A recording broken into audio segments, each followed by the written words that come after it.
আজই ফাঁস হয়ে যাবে? জানতে হলে দেখুন গল্পের দ্বিতীয় এবং শেষ খণ্ড। রোহান মেশিনের ভেতরে অন্ধকারে টর্চ নিয়ে ঢুকেছে। বাইরে দাঁড়িয়ে ইঞ্জিনিয়ারদের দল ঘামছে। আরিয়ান চৌধুরী স্থির হয়ে দাঁড়িয়ে আছেন। রোহান ভেতর থেকে বলল, স্যার, প্রেশার ভালভটা কেউ হাফ টার্ন ঘুরিয়ে রেখেছে, আর মেইন কানেকশনের পজিটিভ তারটা নেগেটিভের সাথে ক্রস করে দেওয়া হয়েছে।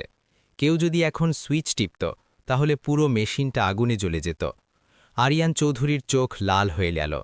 তিনি বুঝলেন তার কোম্পানির ভেতরেই কোনো বিশ্বাসঘাতক আছে। তিনি চিৎকার করে বললেন, রোহান, তুমি কি এটা ঠিক করতে পারবে? জি স্যার, শুধু 10 মিনিট সময় দিন। সে তার ছোট হাত দুটো দিয়ে তারগুলো আবার সাজাতে শুরু করল। যারা একটু আগে হাসাহাসি করছিল, তাদের মুখ এখন চুন। 15 বছরের একটা ছেলে, যার কোনো ডিগ্রি নেই, সে বলে দিচ্ছে মেশিনের কোথায় কি সমস্যা। 10 মিনিট পর রোহান বের হয়ে এলো। তার সারা শরীরে গ্রিজ আর কালি মাখা। সে বলল, স্যার, এখন স্টার্ট দিন। আরিয়ান চৌধুরী নিজে গিয়ে সুইচ টিপলেন। কয়েক সেকেন্ডের নীরবতা, তারপর হঠাৎ পুরো ফ্যাক্টরি কেঁপে উঠল। সেই 100 কোটির বিশাল মেশিন গর্জন করে চালু হয়ে গেল। স্ক্রিনে সিগন্যাল আসছে, সিস্টেম অনলাইন। পুরো হলরুমে করতালির শব্দ। ইঞ্জিনিয়াররা মাথা নিচু করে ফেলল। আরিয়ান চৌধুরী রোহানের সামনে এসে দাঁড়ালেন। তার চোখে জল। তিনি রোহানের কাঁধে হাত রেখে বললেন, তুমি কে বাবা? এই বিদ্যা তুমি কোথায় শিখলে? স্যার, আমি কেউ না। আমি শুধু মায়ের ওষুধের টাকা জোগাড় করতে জুতো পালিশ করি, আর রাতে নানার গ্যারেজে মেশিনের শব্দ শুনি। আরিয়ান চৌধুরীর কেন জানি খুব অস্থির লাগছিল। তিনি জিজ্ঞেস করলেন, তোমার বাবার নাম কি? রোহান বলল, জানি না স্যার। মা বলে বাবা আমাদের অনেক আগে ছেড়ে চলে গেছে।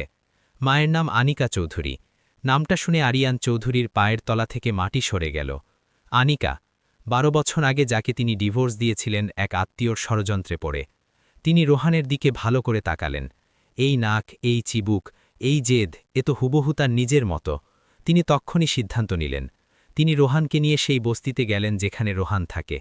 জীর্ণ একটা ঘর, সেখানে বিছানায় শুয়ে আছেন আনিকা।